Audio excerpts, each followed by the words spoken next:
NEET paper લીકના મુદ્દે શરૂ થયેલો વિરોધ હવે ધીમે ધીમે રાજકીય રંગ લેતો જોવા મળી રહ્યો છે। વિદ્યાર્થીઓના ભવિષ્ય અને પરીક્ષાની પારદર્શિતાના પ્રશ્નોથી શરૂ થયેલી આ લડાઈ આજે ભાજપ અને કોંગ્રેસ વચ્ચેના શક્તિ પ્રદર્શન સુધી પહોંચી ગઈ છે। અમદાવાદના રાજીવ ગાંધી ભવન ખાતે કોંગ્રેસના ધરણા બાદ ભાજપના કાર્યકરો પણ વિરોધ કરવા પહોંચ્યા અને બંને પક્ષોના નારાબાજી વચ્ચે રાજકારણ ગરમાયું। એક તરફ કોંગ્રેસ કેન્દ્રીય શિક્ષણ મંત્રી ધર્મેન્દ્ર પ્રધાનના રાજીનામાની માંગ કરી રહી છે, તો બીજી તરફ ભાજપ કોંગ્રેસના વિરોધનો જવાબ આપી રહી છે। પરંતુ આ સમગ્ર રાજકીય ખેંચતાણ વચ્ચે સૌથી મોટો સવાલ એ છે કે વિદ્યાર્થીઓના ભવિષ્યનો મુદ્દો ક્યાંક પાછળ તો નથી ધકેલાઈ રહ્યો ને? જે મુદ્દો લાખો વિદ્યાર્થીઓની મહેનત અને વિશ્વાસ સાથે જોડાયેલો હતો તે હવે રાજકીય મંચો અને સૂત્રોચ્ચાર સુધી સીમિત થઈ રહ્યો હોય તેવું લાગી રહ્યું છે। નીટના નામે શરૂ થયેલી આ લડાઈ હવે અંતે રાજકારણના મેદાનમાં જ સમાપ્ત થશે કે શું તે આવનારા સમયમાં ખબર પડશે। પરંતુ હવે જે વિદ્યાર્થીઓનો સવાલ છે તે વિદ્યાર્થીઓનો સવાલ ખરેખર સરકાર સાંભળે છે કે પછી આવનારા સમયમાં શું થશે? શું આ મુદ્દો દબાઈ જશે? તેવા અનેક પ્રશ્નો થઈ રહ્યા છે, કારણ કે કોકરોચ જનતા પાર્ટીનું આ પ્રોટેસ્ટ હવે વધુ ઘેરું બનતું જઈ રહ્યું છે, કારણ કે છેલ્લા ઘણા દિવસથી 3 દિવસ થઈ ગયા છે। 20 જુલાઈના રોજથી આ જે વિરોધ છે તેને ખૂબ આક્રમક રૂપ ધારણ કરી લીધું છે। સંસદ માર્ચ કરવામાં આવી તે બાદ હવે રાજ્યભરના અને દેશભરના લોકો ક્યાંક ને ક્યાંક હવે આ વિરોધને સમર્થન આપી રહ્યા છે। દેશની મોટા ભાગની રાજકીય પાર્ટીઓ તેમના દ્વારા પણ આ પ્રોટેસ્ટને સમર્થન આપી દેવામાં આવ્યું છે, પરંતુ ક્યાંક ને ક્યાંક હજુ સરકાર આ વાતને લઈને મૌન હોય તેવું લાગી રહ્યું છે। વડાપ્રધાન નરેન્દ્ર મોદીએ કહ્યું છે કે કાર્યવાહી કરવામાં આવશે, જે પણ દોષિતો છે તેમને પકડી પાડવામાં આવ્યા છે, કાર્યવાહી થશે। પરંતુ હવે ખાસ કરીને વિદ્યાર્થીઓ જવાબદેહીની માંગ કરી રહ્યા છે કે શિક્ષણ મંત્રી ધર્મેન્દ્ર પ્રધાન રાજીનામું આપે અને રાજીનામું નહીં આપે ત્યાં સુધી આંદોલન યથાવત રહેશે, કારણ કે વિદ્યાર્થીઓની જે માંગણીઓ છે તે 5 માંગણીઓ લઈને તે લોકો મેદાનમાં ઉતર્યા છે। ખાસ કરીને વળતરની માંગ પણ કરવામાં આવી છે। જ્યાં સુધી વળતર નહીં મળે, શિક્ષણ મંત્રી ધર્મેન્દ્ર પ્રધાન રાજીનામું નહીં આપે ત્યાં સુધી આંદોલન શરૂ થશે। વિદ્યાર્થીઓ પર જે લાઠીચાર્જ કરવામાં આવ્યો છે તે ખૂબ નિંદનીય કહી શકાય, કારણ કે જે વિદ્યાર્થીઓ દેશનું ભવિષ્ય છે, જે વિદ્યાર્થીઓ આગળ જઈને તમારી મારી દરેક લોકોની સારવાર કરવાના છે, તે જ વિદ્યાર્થીઓ પર ક્યાંક ને ક્યાંક લાઠીઓ વરસાવી 12મું ધોરણ જે વિદ્યાર્થી પાસ કરી રહ્યો છે તેના ઉપર લાઠીઓ ચલાવી તે લોકોના મોબાઈલ તોડી નાખવા, તે લોકોના માથું ફોડી નાખવું, અને ક્યાંક ને ક્યાંક હવે તેવું લાગી રહ્યું છે કે સરકાર આ વિરોધથી ડરી રહી છે।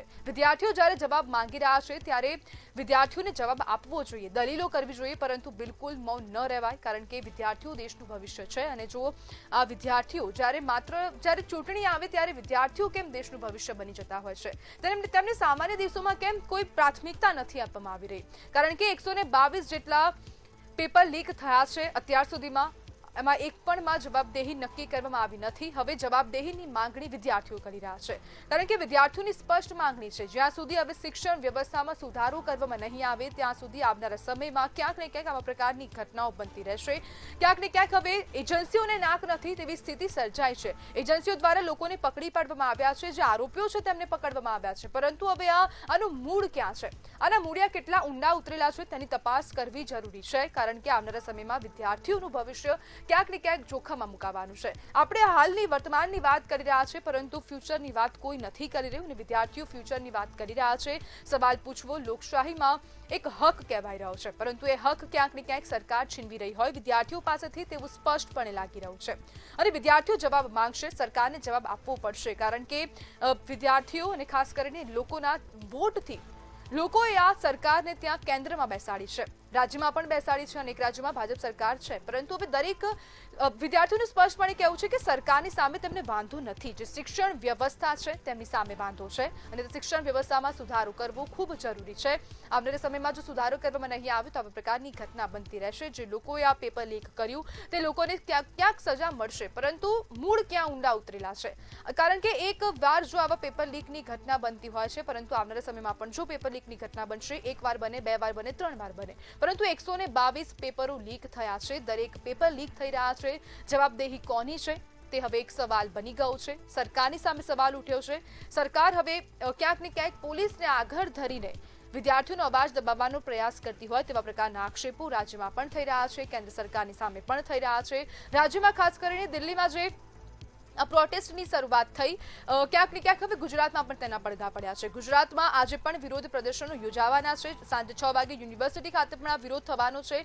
વિદ્યાર્થીઓ મેદાનમાં છે. વિદ્યાર્થીઓ માત્ર જવાબદેહીની માંગણી કરી રહ્યા છે. કોઈ પણ વિદ્યાર્થી હોય, દેશનો વિદ્યાર્થી હોય, રાજ્યનો વિદ્યાર્થી હોય, અમદાવાદનો વિદ્યાર્થી હોય, કોઈ પણ વિદ્યાર્થી હોય તે જવાબ માંગી રહ્યો છે. અને જો હવે જવાબ આપવામાં નહીં આવે તો વિદ્યાર્થીઓનું સ્પષ્ટપણે કહેવું છે, વિદ્યાર્થીઓનું સ્પષ્ટ વલણ છે કે આવનારા સમયમાં ખૂબ મોટા આંદોલનો થશે અને તેમને 2029માં જવાબ આપવામાં આવશે. આવું સ્પષ્ટપણે વિદ્યાર્થીઓનું કહેવું છે.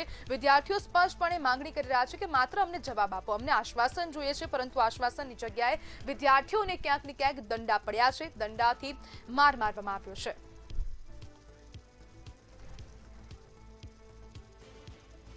અને આપણી સાથે સિનિયર પત્રકાર અનિરુદ્ધભાઈ જોડાઈ ગયા છે.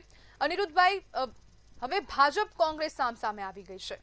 સમગ્ર મામલે હવે વિરોધ થઈ રહ્યો છે. ભાજપ કોંગ્રેસ ક્યાંક ને ક્યાંક રાજકીય ઘમાસાણ કરવા ઈચ્છતી હોય તેવું લાગી રહ્યું છે. આપની શું પ્રતિક્રિયા છે?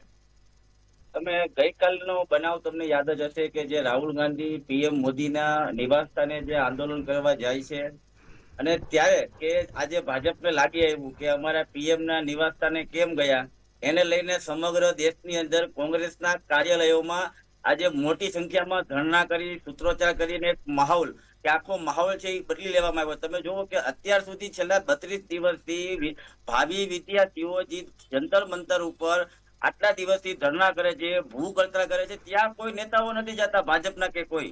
તમે જુઓ અહીંયા બધે એ લોકો એક જ મુદ્દા ઉપર એ લોકોને લાગી આવ્યું. તો તમે જુઓ આટલા નીટના આટલા પેપરો ફૂટ્યા છે, 21 બાળકોએ આત્મહત્યા કરી લીધી છે, છતાં ત્યારે લોકોને પેટમાં નથી પડતું. આજે એક જ બનાવના કારણે આખા દેશની અંદર વિરોધ ઉભો કરી નાખ્યો. તો આ વ્યાજબી નથી ને. આવા પ્રકારનો વિરોધ ન હોવો જોઈએ. હંમેશા અત્યારે બાળકોને તમારી જરૂર છે, બાળકોના એવા કોઈ પ્રશ્ન નથી કે એવી કોઈ માંગણીઓ નથી કે તમે એને પૂરી ન કરી શકો. એ બાળકો એમ કહે છે કે એકવાર શિક્ષણ મંત્રી જો રાજીનામું આપી દેશે તો બીજી વાર કોઈ નવા શિક્ષણ મંત્રી આવે તો આવી ભૂલ નહીં કરે. એની વ્યાજબી એની જેટલી પણ માંગણી છે એ બધી દેશના ભાવિ વિદ્યાર્થીઓ માટે છે, યોગ્ય માંગણીઓ છે. ત્યારે આવા વિરોધો ન કરવા જોઈએ. એ લોકોની માંગણીઓ સ્વીકારી લેવી જોઈએ. અને આ વિરોધો કરવાથી તમે લોકો આમ જનતાને કેટલો ટ્રાફિકમાંથી મુશ્કેલીનો સામનો કરવો પડે છે. એટલે આ બધું વિચારવું જોઈએ અને દેશના યુવા માટે દરેક પક્ષોએ વિચારવાનો સમય છે અત્યારે. જી બિલકુલ. અનિરુદ્ધભાઈ, જોડાવા બદલ આપનો આભાર.